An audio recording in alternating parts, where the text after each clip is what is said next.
Minasan! Chapter 224 Chainsaw Man telah rilis dengan judul Bulan Tombak. Judulnya cuma sebutin benda-benda doang ya. Kirain Yoru akan menggunakan bulan untuk menjadi senjatanya. Ternyata tidak. Sebelum saya lanjut, siapa tahu ada yang ingin berdonasi, silakan klik link Saweria yang ada di deskripsi ya.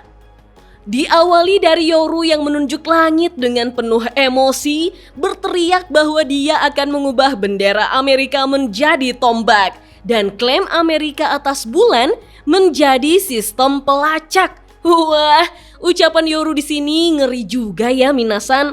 Klaim Amerika atas bulan loh. Kalau melihat sejarah Perang Dingin, saat konflik besar perlombaan luar angkasa terjadi antara Amerika Serikat dan Uni Soviet selama beberapa dekade, pada bulan Juli 1969, astronot Amerika yaitu Neil Armstrong mendaratkan Apollo 11 di bulan, sehingga Amerika memenangkan perlombaan luar angkasa melawan Uni Soviet. Dan kesuksesan itu meredakan Perang Dingin. Tapi ada banyak sekali teori konspirasi soal pendaratan di bulan ini Minasan. Mulai dari bumi itu tidak bulat tetapi datar, segitiga, sampai mohak. Atau yang katanya cuma difoto di studio doang. Kegelapan di luar bumi itu sangat menyeramkan, tanpa arah, tanpa gravitasi, dan terombang-ambing. Tetapi NASA sudah beberapa kali mengirim manusia ke bulan pada misi Apollo 11 sampai 17. Mereka bahkan membawa batu bulan yang katanya memiliki usia lebih purba dari bebatuan bumi. Satu panel saja sepanjang ini loh penjelasannya. Kita pun diperlihatkan bagaimana tiang bendera Amerika itu mulai memiliki sisi tajam tombak di bagian atasnya dan terangkat dari pijakannya. Kemudian dengan cepat terbang kembali ke bumi melewati lapisan atmosfer yang mungkin mengikis benda langit. Tapi lucunya, kain benderanya di sini tetap utuh. Terbuat dari kain jenis apa ya bendera Amerika ini sampai tidak rusak karena terkikis oleh atmosfer? Secara dahsyat, tombak bendera Amerika lantas menyerang Denji sampai menghancurkan sebuah bangunan bertingkat hingga menjadi puing-puing Minasan. Serunya lagi, si Denji dengan santainya mampu menghindari serangan tombak bendera Amerika yang sudah datang jauh-jauh dari bulan.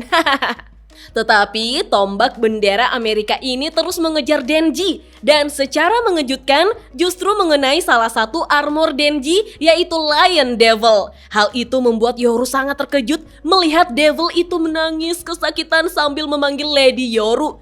Namun di saat yang sama, Denji telah mendarat kembali di atas bangunan bertingkat, membuat Yoru kembali marah dan berteriak, "Berani-beraninya kau Denji?" Mendengar itu Denji dengan polos hanya menjawab, "Hah? Apa salahku?" Yoru lantas menyumpahi Denji bahwa Denji akan menemui akhir hidupnya. Saat itulah tombak bendera Amerika kembali menghancurkan bangunan lain untuk mengejar Denji.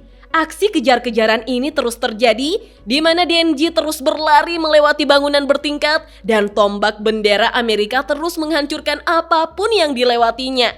Yoru di sini ikut mengejar Denji dan berteriak, "Berhenti lari! Tombak itu akan melacakmu sampai kau menerima kekalahan." Denji pun mengumpat, "Sialan!" Lalu dengan gesit Denji mampu menghindari lagi tombak bendera Amerika tepat di udara. Menurut Denji, dia baru saja mendapat pencerahan. Dia adalah orang yang jenius. Ya, itu dia, sekolah. Denji yang kini telah berada di depan sekolah yang menyimpan banyak kenangan horor, lantas menerima serangan tombak bendera Amerika tepat di perutnya. Denji pun sampai terlempar masuk ke dalam ruang UKS Minasan. Yoru yang lagi parkor.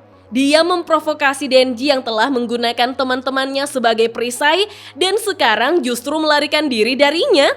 Yoru memaki Denji sebagai orang yang lebih rendah dari iblis. Jika Yoru melihat Denji menyerah, maka dialah yang menang. Rasakan itu.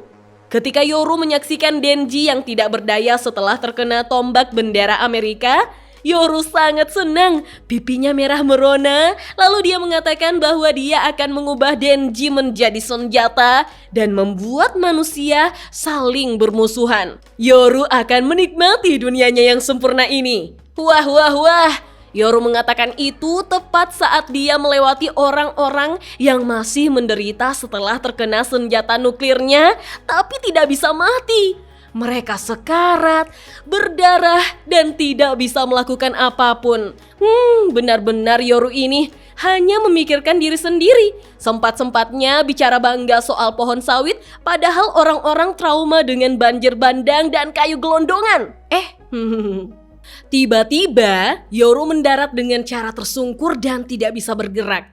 Dia hanya bisa kesakitan dan bertanya-tanya, kenapa aku tersandung? Aku kan bukan Asa. Kemudian Yoru berpikir, bagaimana aku bisa berpindah tempat sampai sekarang?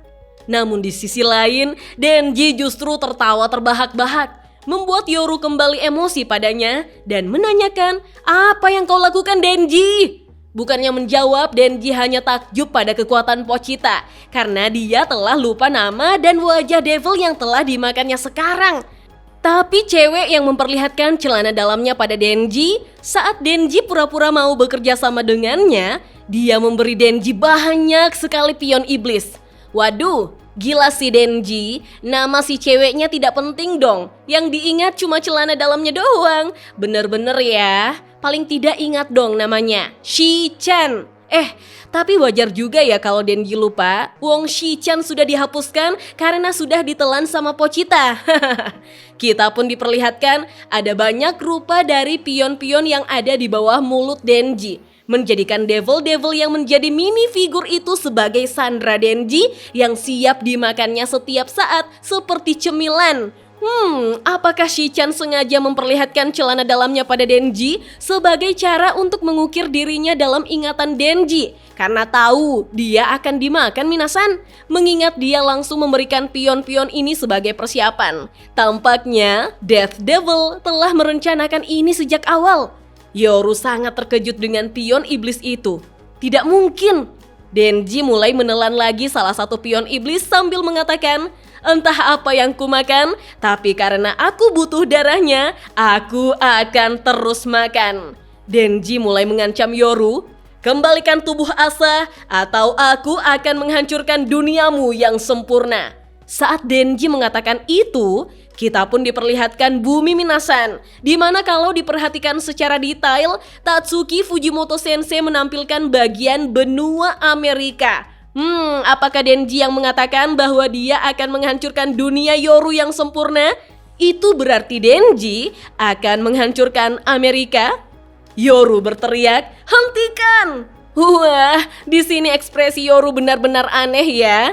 Kita tahu dia sangat-sangat marah pada Denji. Terlebih lagi, semua serangan mengerikan yang dia kerahkan tidak sebegitu efektifnya melawan Denji ataupun Pochita. Sementara Denji, dia selalu melakukan sesuatu yang tidak terduga. Kemungkinan besar, selama pertarungannya melawan Yoru, Denji memang tidak membawa pion iblis itu. Memangnya ada kantong di uniform baru Denji? Sepertinya pion iblis itu berada tepat di kamar UKS tempat Denji berbaring dulu. Sehingga idenya datang secara kebetulan karena dia sedang berada dekat dengan lokasi sekolah. Namun, sudah dipastikan bahwa pion-pion Death Devil tetap ada meskipun dia telah dihapus dan dimakan oleh Pochita. Ini memperkuat teori bahwa dia memang berencana untuk dimakan sementara waktu. Dengan adanya Fami yang sudah bersedia bekerja sama dengan Shi-chan, sehingga Shi-chan memutuskan untuk menjadikan Fami sebagai pion karena dia membutuhkannya untuk melakukan sesuatu setelah dia dimakan. Oh iya, sekarang kan pada nggak punya kaki tuh. Saya jadi penasaran dengan penggambaran Tatsuki Fujimoto Sensei yang akan memperlihatkan kita orang-orang tanpa kaki ataupun hewan-hewan imut seperti gajah, panda, atau kucing tanpa kaki juga. Denji benar-benar memakan dan menghapus konsep apapun yang dibutuhkan, termasuk kaki untuk menyelamatkan tubuh Asa. Ya, meskipun mesum, tapi Denji ini pacar idaman banget gak sih? Kalau menurut Minasan, bagaimana? Kita lanjut ngobrol yuk di kolom komentar. Oke deh, sampai di sini dulu ya. Dah.